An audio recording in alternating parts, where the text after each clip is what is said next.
विदेश मंत्री, रेल मंत्री ने अपना पदभार संभाल लिया है। इसके अलावा गिरिराज सिंह, भूपेंद्र यादव ने भी अपना पदभार संभाल लिया है। तो आज तमाम मंत्री अपने मंत्रालय में पहुंचकर अपना पदभार संभाल रहे हैं। ये तस्वीरें आपके सामने हैं। कपड़ा मंत्रालय की जिम्मेदारी गिरिराज सिंह को मिली है, वो अपने मंत्रालय पहुंचे, उन्होंने अपना कार्यभार संभाला। इसके अलावा भूपेंद्र यादव ने भी अपना कार्यभार संभाल लिया है। हरदीप पुरी ने बतौर पेट्रोलियम मंत्री अपना कार्यभार संभाला है। राज्य मंत्री के तौर पर सुरेश गोपी उनके साथी होंगे। विदेश मंत्रालय एस जयशंकर के हाथों में एक बार फिर रहेगा और एस जयशंकर ने चीन और पाकिस्तान को लेकर बड़ा महत्वपूर्ण बयान भी दिया है। तो तमाम मंत्री एक एक करके अपने मंत्रालय पहुंचकर अपना कार्यभार संभाल रहे हैं।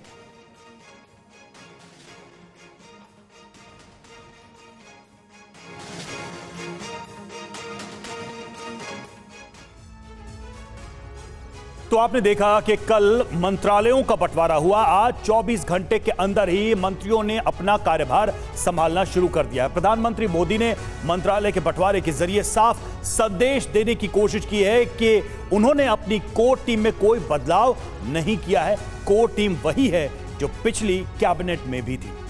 जी हां, साथ ही कैबिनेट कमेटी ऑन सिक्योरिटी को भी अपने पास ही रखा है, जिसके जरिए उन्होंने यह संदेश देने की कोशिश की है कि गठबंधन सरकार में भी उनका दबदबा बरकरार है, पावर मोदी की। इसीलिए हम कह रहे हैं, यानी पहले की तरह ही बड़े और कड़े फैसले भी आगे जारी रहेंगे। यह सिलसिला आगे जारी रहेगा, इसका संकेत भी मंत्रिमंडल से साफ मिल रहा है।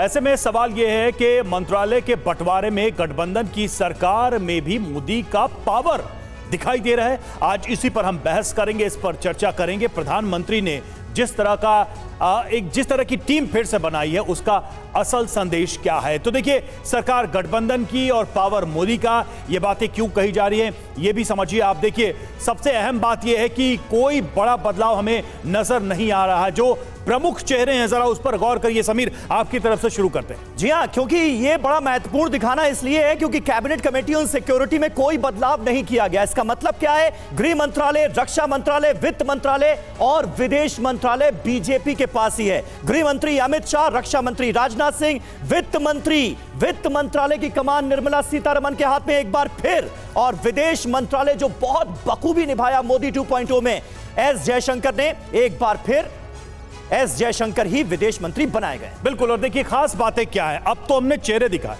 अब इसका मैसेज क्या है। देखिए, मजबूत सरकार के लिए ये 4 मंत्रालय जरूरी थे और उनको रिटेन भी किया, रिपीट भी किया। सरकार सभी बड़े फैसले आसानी से ले सकेगी, जैसा कि पिछली सरकार में भी हम देख रहे थे। जी हां, संदेश क्या है? मजबूत सुरक्षा और आर्थिक सुधार जारी रहेगा। मोदी सरकार में यह सिलसिला थमने वाला नहीं है, रुकने वाला नहीं है। गठबंधन सरकार के बावजूद सरकार बड़े फैसले लेने में सक्षम है। यह एक सीधा संदेश नजर आता है। विकसित भारत के संकल्प को आगे बढ़ाया जाएगा। मिशन 2047 पर वैसे भी रवि बहुत जोर है। बिल्कुल, प्रधानमंत्री ने अपने भाषण में भी यह बात कह दी थी कि लक्ष्य क्या है। और देखिए, मोदी की जो कोर टीम है उस पर नजर डालते हैं। पीयूष गोयल महत्वपूर्ण चेहरा, वाणिज्य उद्योग उनके पास, और देखिए हरदीप सिंह पुरी पेट्रोलियम प्राकृतिक गैस मंत्रालय उनके पास, और अश्विनी वैष्णव रेल और सूचना प्रसारण मंत्रालय आईटी इनके पास है। ये महत्वपूर्ण चेहरे,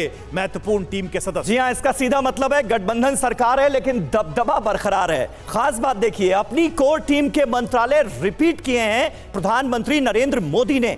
11 टॉप मंत्रालय में मंत्री नहीं बदले गए हैं। तमाम मंत्रियों को न सिर्फ रिटेन किया गया है बल्कि उन्हें मंत्रालय भी वही दिया गया है। संदेश ये कि पिछली नीतियों को बहुत तेजी से आगे बढ़ाया जाएगा। यह संदेश साफ तौर पर नजर आता है कि नीतियों और सुधारों पर कोई समझौता नहीं होगा।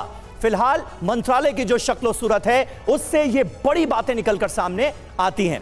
मंत्रालय के बंटवारे पर जहां मंत्री सरकार और प्रधानमंत्री मोदी की तारीफ कर रहे हैं, वहीं विपक्षी दल सवाल उठा रहे हैं। क्या सवाल उठाए जा रहे हैं, आइए सुनते हैं एस जयशंकर क्या कह रहे हैं, और ऑपोजिशन के नेताओं की भी बात आपको सुनाने की करेंगे कोशिश।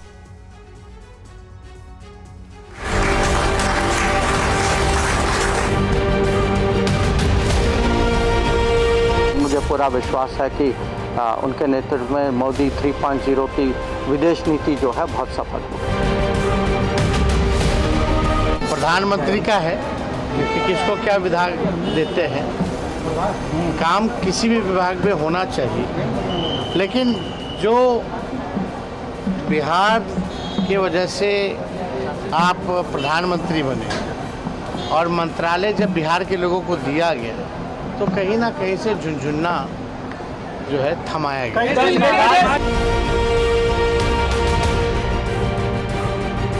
जो पिछले 10 सालों में ट्रांसफॉर्मेटिव विजन रहा है, इसी विजन को आगे इम्प्लीमेंट करने की जिम्मेदारी दी है प्रधानमंत्री जी ने। मैं उनका आभारी हूँ। मोदी जी ने बिल्कुल जैम्बो कैबिनेट बनाया है और ये इस बात का संकेत है कि वो सबको संतुष्ट करना चाहते हैं।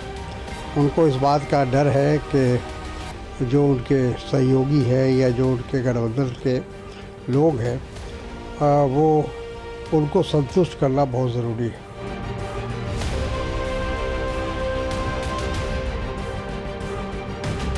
सरकार नई नहीं है, निरंतरता है। 10 साल में भी बेहतर काम किया है और अपने संकल्प पत्र में हमने किसान कल्याण हो या अर्बन डेवलपमेंट हो या रूरल डेवलपमेंट हो, ग्रामीण विकास हो, उसके बारे में अपना रोड मैप बना के दिया है। हम इन्हीं कामों को आगे बढ़ाएंगे।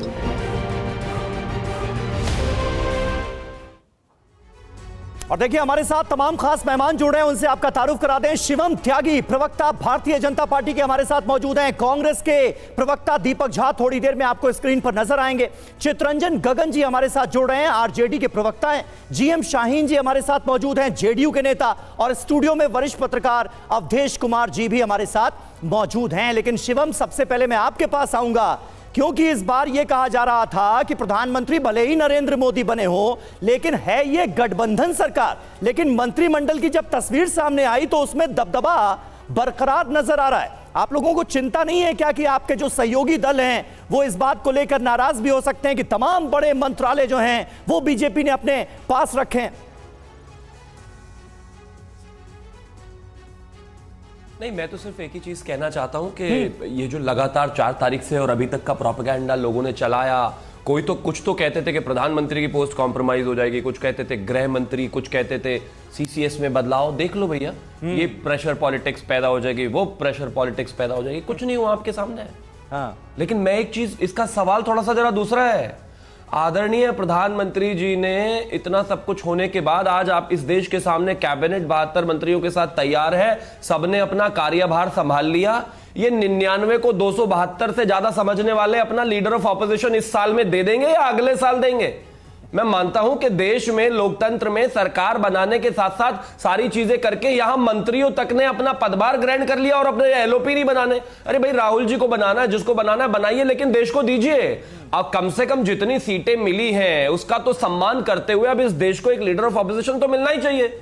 इतना समय बीतता जा रहा है और वैसे इतनी तलखी दिखाई जा रही थी। एक चीज साफ है, जो गठबंधन था वो प्रीपोल अलायंस था। जो इसके अलावा अगर मैं बात करूं, जो मैंडेट था वो आदरणीय प्रधानमंत्री जी के नाम पर था। सारी चीजों को डिस्कशन करने के बाद ही अलायंस में कोई पार्टी जाती है और जिस तरह की स्थितियां बनी सबने सम्मानित तरीके से चीजें की। हम तो अपने अलायंस का सम्मान करते हुए कहना चाहते हैं कि आपने तमाम पिक्चर्स देखी होंगी। वो स्वेरिंग इन से पहले आपने नीतीश जी का रवैया देखा होगा, सम्मान करना एक दूसरे के प्रति, आदरणीय प्रधानमंत्री जी के प्रति, चाहे वो चिराग जी का विषय रहा हो, चाहे तमाम जितने भी लोग रहे। हम पहले दिन से कहते आ रहे हैं कि कहीं कोई परेशानी नहीं है, एनडीए को नहीं परेशानी, लेकिन कुछ दलों को नजर आ रही है। वो अजित पवार ने देखिए प्रेस कॉन्फ्रेंस कर दी, उनको भी कैबिनेट मंत्री पद चाहिए था। आपके रुख से एकनाथ शिंदे भी थोड़े नाराज नजर आ रहे हैं, उनको भी कैबिनेट मंत्री बनना था, एक पद बनना एक चाहिए था, तो दिक्कत तो है थोड़ी। मैं आपको एक चीज देखिए मैं एक चीज आपको कहना चाहता हूं। एक परिवार में अगर 5-6 लोग हैं तो पिता पुत्र की बात आपस में 100% मैच नहीं होती, धर्मपत्नी और पति की बात 100% मैच नहीं होती, आपस में बच्चों की बात मैच नहीं होती। हमारा एक परिवार है, बड़ा परिवार है, जिसमें जाहिर है 1 या 2% या 1 या 2 व्यक्ति हमेशा कहीं ना कहीं ऐसे रहेंगे जहां पर उनको शायद लगता होगा कि जितना वो डिजर्व करते हैं उतना नहीं मिले, या वाइस वर्सा।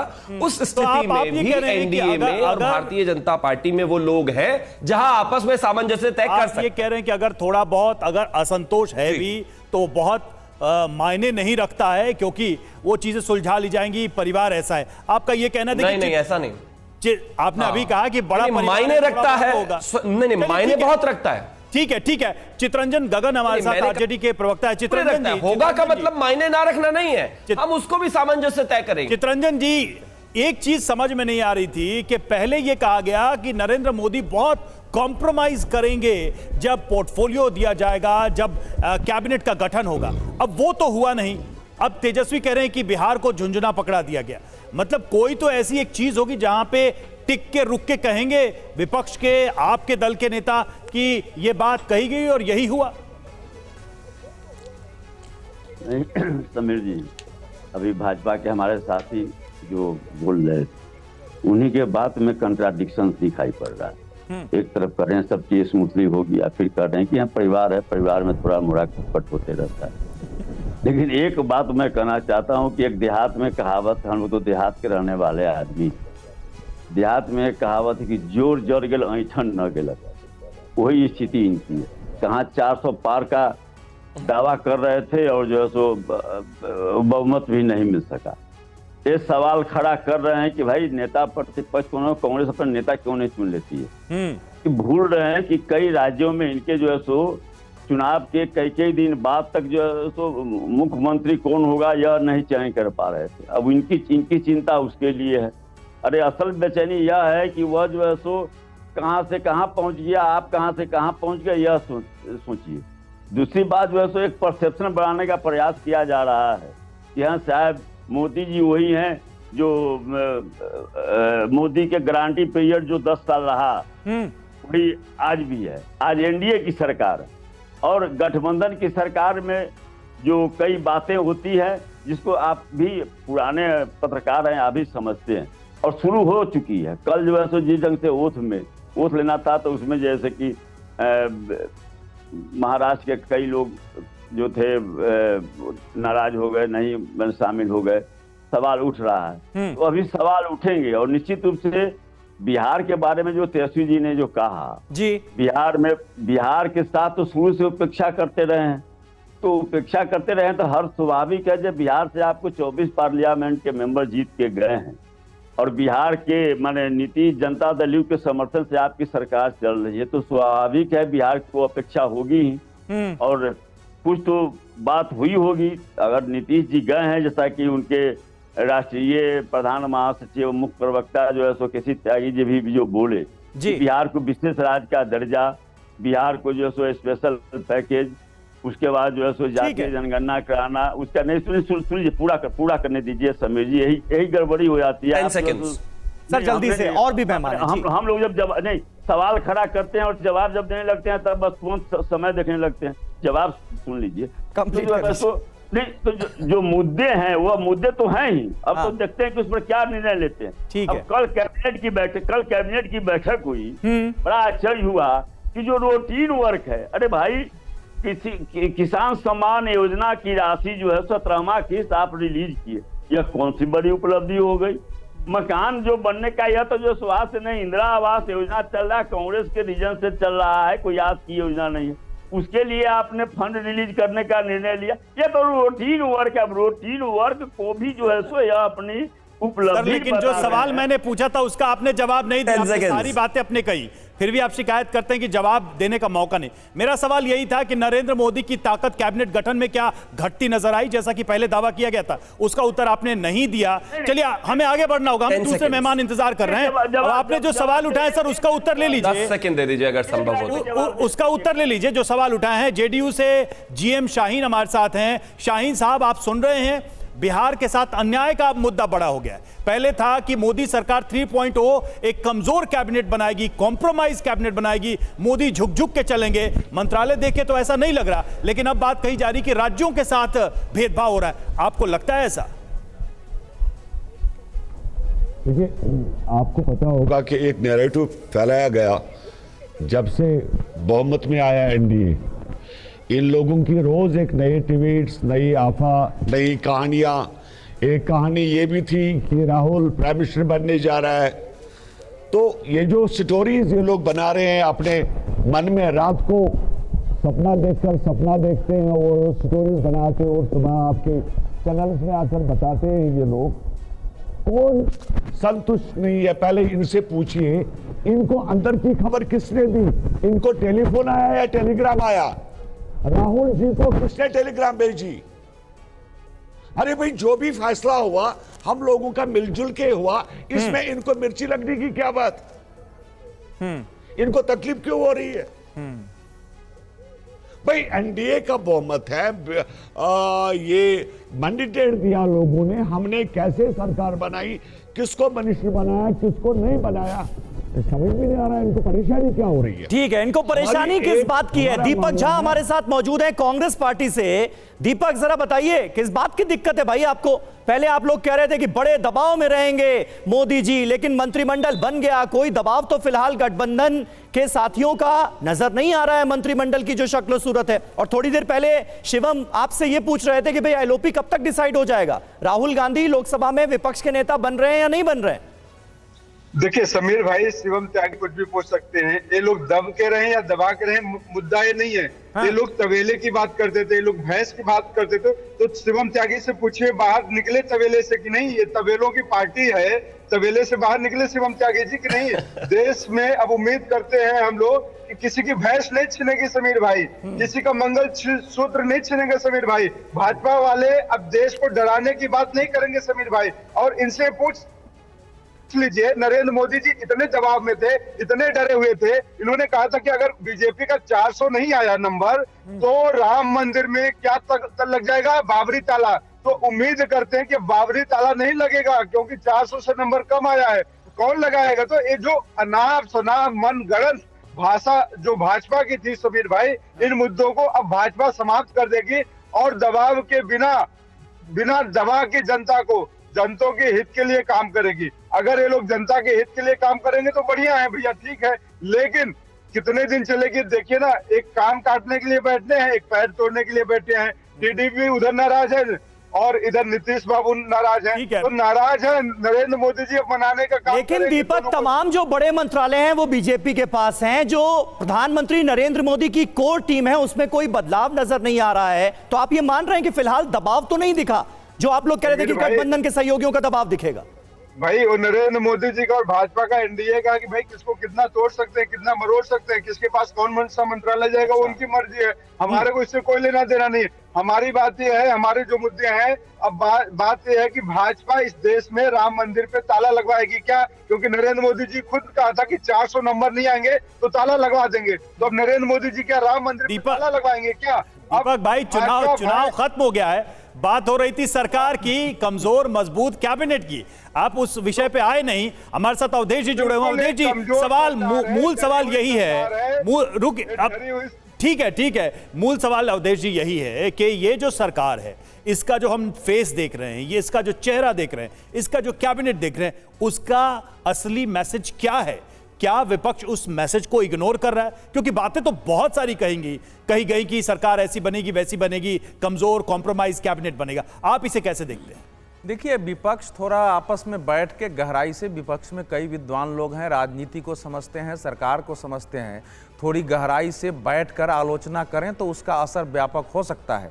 लेकिन दुर्भाग्य है कि आप पहले की ही बात रिकॉर्ड पर अटकी हुई सुइयों की तरह बोलेंगे तो असर नहीं होगा। इस सरकार का जो पहला मैसेज है वो ये है कि एक निरंतरता की सरकार है, ये कि मुख्य जो पॉलिसी रही है नरेंद्र मोदी सरकार की, वो चाहे अर्थनीति के क्षेत्र में हो, देश के सामाजिक सांस्कृतिक नीति के क्षेत्र में हो, शिक्षा नीति हो, विदेश नीति हो, गृह मंत्रालय आंतरिक सुरक्षा से संबंधित नीति हो और इंफ्रास्ट्रक्चर बिल्डिंग की हो, उस सब में एक कंटिन्यूटी है कि जिस दिशा में बढ़ा है और देश और दुनिया को मैसेज देना जरूरी था। क्योंकि आप देखिए, आरंभिक चरण में चुनाव परिणाम के समय हमारे देश में शेयर बाजार कैसे गिर गया था, अब किस ढंग से स्थिति बनी है। तो भारत को इस समय अगर दुनिया के नेतृत्व की दृष्टि से अपनी आर्थिक शक्ति, अपनी अपनी रक्षा शक्ति ये सब बढ़ानी है और दुनिया में प्रभाव कायम करना है तो एक कंटिन्यूटी चाहिए थी। तो इसीलिए आप जब देखेंगे जो आप बता रहे हैं कि ऊपर से जो बड़े मंत्रालय थे उसी प्रकार रहे, हम सब लोग ये बोल रहे थे कि बड़े मंत्रालयों में चेंज नहीं होगा, लेकिन ये जो है ऑटोक्रेटिक नहीं हुआ होगा। जो हम लोग मान लेते हैं कि गठबंधन सरकार में मोदी जी ने विचार थोप दिया होगा, चलेगा नेतृत्व उन्हीं का, कि उनको ये पता है कि डेमोक्रेटिक तरीके से, तो जब उनकी मुलाकात हुई होगी तो ये बाद में न उठे, उन्होंने सबको बता दिया होगा। ये नीतीश कुमार से मुलाकात हुई है, चंद्रबाबू नायडू से मुलाकात हुई होगी, तो उनको ये मैसेज चला गया होगा कि हम कैसा मंत्रालय बनाना चाहते हैं। तीसरी बात आती है किसी को बड़ा और छोटा जो हम बनाते हैं, उदाहरण के लिए देखिए बिहार में, बिहार के जो मंत्री हैं वो बिहार के जरूर हैं लेकिन वो देश के मंत्री बने हैं, उनको काम देश के लिए करना है, उसमें बिहार का भी ध्यान रखना है कि बिहार के लिए भी वो कितना कर सकते हैं। लेकिन बिहार के दृष्टि से देखिए तो आज एनिमल हस्बेंड्री देखते हैं आप डेयरी उद्योग आप देखते हैं, तो ये एक आज दुनिया में एक बढ़ता हुआ बड़ा उद्योग है ये। उसमें अर्थ बिहार की दृष्टि से और देश की दृष्टि से एमएसएमई बिहार को मिला है, वो असाधारण है। बिहार में बड़े उद्योगों की जगह एमएसएमई है, डेयरी है, पशुपालन है, इन सब चीजों का व्यापक उपयोग हो सकता है। इसलिए बिहार से तो सबसे ज्यादा मंत्री बने हैं। अभी तक बिहार के इतने मंत्री किसी कैबिनेट में बने ही नहीं थे, 8 मंत्री बने हैं। तो 24 में अगर 8 मंत्री बने हैं तो आलोचना किस चीज की है? ठीक है, उत्तर प्रदेश से तो जीते नहीं है फिर भी 10 मंत्री हैं, पंजाब से एक भी सांसद नहीं है, 24 राज्यों का इसमें प्रतिनिधित्व है। तो इसीलिए नरेंद्र मोदी का ये जो मंत्रिमंडल है ये निरंतरता का है, देश के विकास को ध्यान में रखते हुए, ये क्षेत्रीय संतुलन भी है, आयु अनुभव और क्या बोलते हैं उम्र का संतुलन है, साथियों के बीच संतुलन है। इसीलिए अगर किसी का विरोध होता, मैं पूछता हूं समीर, तो कोई ना कोई मंत्रालय नहीं लेता, शपथ ग्रहण नहीं करता, वो चार्ज नहीं लेता, ऐसा सुना है क्या? तो जब ये सब हम लोग बता रहे हैं, कुछ नहीं कुछ मनुष्य के अंदर सुना ना उन्होंने चार्ज ले लिया और काम प्रफुल्ल पटेल सामने आए ना भाई, एक लाइन अवधेश जी, प्रफुल्ल पटेल सामने आए ना, उन्होंने कहा कि मैं कैबिनेट मंत्री पहले रह चुका हूं, अब राज्य मंत्री कैसे बन जाऊं। अजित पवार नाराज नजर आए, एकनाथ शिंदे की पार्टी भी नाराज नजर आई। नहीं, सुनिए, एक घटना हुई है प्रफुल्ल पटेल जी की, चलिए ठीक है, बस प्रफुल्ल पटेल जी ने कहा कि हम पहले रह चुके हैं, उसका समाधान अपनी दृष्टि से सरकार करेगी, उसको क्या करना है। लेकिन ठीक है, चलिए इस पर आते हैं। अगर इसके बावजूद प्रधानमंत्री नरेंद्र मोदी ने यह नहीं समझा है कि उसमें उनको समायोजित करें, तो इसका कुछ मैसेज तो है ना, कुछ मैसेज होगा। वही मैसेज हम जानने की कोशिश कर रहे हैं शिवम से। एक बार और जोर देके लग रहा है सवाल पूछना पड़ेगा, तभी शिवम कुछ बोलेंगे, लेकिन मैं उससे पहले एक खबर ले लूं। प्रधानमंत्री मोदी के फैसलों पर राजनीतिक गलियारों में चर्चा जारी है, लेकिन इस बीच नई सरकार बनने के बाद आरएसएस प्रमुख मोहन भागवत का बड़ा बयान सामने आया है। मोहन भागवत ने क्या कहा है? वो कह रहे हैं कि एनडीए सरकार में 10 सालों में बहुत कुछ अच्छा हुआ, दुनिया भर में देश की प्रतिष्ठा बढ़ी, विज्ञान, खेल, संस्कृति में देश आगे बढ़ा, लेकिन हमारी चुनौतियां कम नहीं हुई हैं। सुनिए, हमारे देश के सामने चुनौतियां समाप्त नहीं हुई। अब सरकार बन गई, वही सरकार फिर से आ गई एनडीए। अब ये ठीक है, पिछले 10 वर्षों में बहुत कुछ अच्छा हुआ है। आर्थिक हमारी स्थिति, आधुनिक दुनिया जिन मानकों को मानती है, जिसके आधार पर आर्थिक स्थिति का मापन करती है, उनको लगाए तो हमारी आर्थिक स्थिति बहुत अच्छी हो रही। सामरिक स्थिति हमारी निश्चित रूप से पहले से अधिक अच्छी है। दुनिया भर में हमारे देश की प्रतिष्ठा बढ़ी है। कला क्षेत्र में, क्रीड़ा क्षेत्र में, ज्ञान विज्ञान के क्षेत्र में, संस्कृति के क्षेत्र में हम सब लोग विश्व के सामने आगे बढ़ रहे हैं। हमको धीरे धीरे मानना विश्व के प्रगत देशों ने भी शुरू किया है। लेकिन इसका मतलब ये नहीं है कि हम चुनौतियों से मुक्त हुए। अभी उन बातों से मुक्त होकर जो चुनाव के आवेश में अतिरेक हो गया, उससे मुक्त होकर हमको आने वाली बातों का विचार करना है, समस्याओं से राहत लेनी है। अब 1 साल से मणिपुर शांति की राह देख रहा है, उसके पहले 10 साल शांत रहा। पुराना गन कल्चर समाप्त हो गया ऐसा लगा, और अचानक जो कलह वहां पर उपज गया या उपजाया गया, उसकी आग में अभी तक जल रहा है, त्राही त्राही कर रहा है। कौन उस पर ध्यान देगा? तो शिवम त्यागी, मुझे लगता है इसका आपको एक बार जवाब देना चाहिए। संघ प्रमुख ने बहुत अहम बातें, अहम मुद्दे जो इस वक्त देश के सामने हैं उनका जिक्र किया है। उन्होंने मणिपुर का भी जिक्र किया है कि मणिपुर में हालात अभी भी बहुत खराब हैं, इनका समाधान कौन करेगा? तो सरकार के सामने आपकी चुनौतियां बहुत हैं अभी। नहीं, बिल्कुल इसमें कहीं कोई दो राय नहीं है। चुनौतियां बिल्कुल हैं। जिस तरीके से मणिपुर शांत रहा 10 साल, लेकिन उसके बाद कहीं ना कहीं कोर्ट के एक निर्णय के बाद ये स्थितियां बनी। जाहिर है वहां पर शांति व्यवस्था बनाने की जिम्मेदारी हमारी सरकार की है और हम उसको बनाएंगे। हम उससे बिल्कुल पीछे नहीं हट रहे हैं, ना हम जिम्मेदारी से भाग रहे हैं, ना किसी तरह का कोई विषय है। जिस तरीके से हमारे काम रहे हैं, चीजें बेहतर हुई है, लेकिन समय समय पर यदा कदा कहीं ना कहीं कुछ कुछ घटनाएं होती रही। लेकिन हम इस देश को भरोसा और विश्वास दिलाते हैं कि वो स्थितियां भी कंट्रोल में होंगी। दूसरा, आपने प्रफुल्ल पटेल जी की जो एक बात कही, उन्होंने कहा कि जो माहौल बना, मैंने सिर्फ इतना कहा कि मैं पहले भी कैबिनेट मिनिस्टर रह चुका हूं और राज्य मंत्री में थोड़ी परेशानी है, लेकिन साथ साथ उन्होंने यह भी कहा कि किसी तरह का कोई मतभेद है, बिल्कुल नहीं है, किसी तरह का कोई दिक्कत है, बिल्कुल नहीं है। उन्होंने ये प्रफुल्ल पटेल जी ने कहा कि आने वाले समय में कहा कि हमारी कुछ राज्यसभा की सीटें भी बढ़ रही हैं, तो उसके बाद जो है ये समाधान किया जाएगा। यानी कि स्थितियां बिल्कुल साफ हैं, क्लियर है, कोई किसी तरह की दिक्कत नहीं है। एक कहा गया कि भाई बिहार के हाथ में तो झुंझुना पकड़ा दिया, ये तेजस्वी यादव जी ने कहा।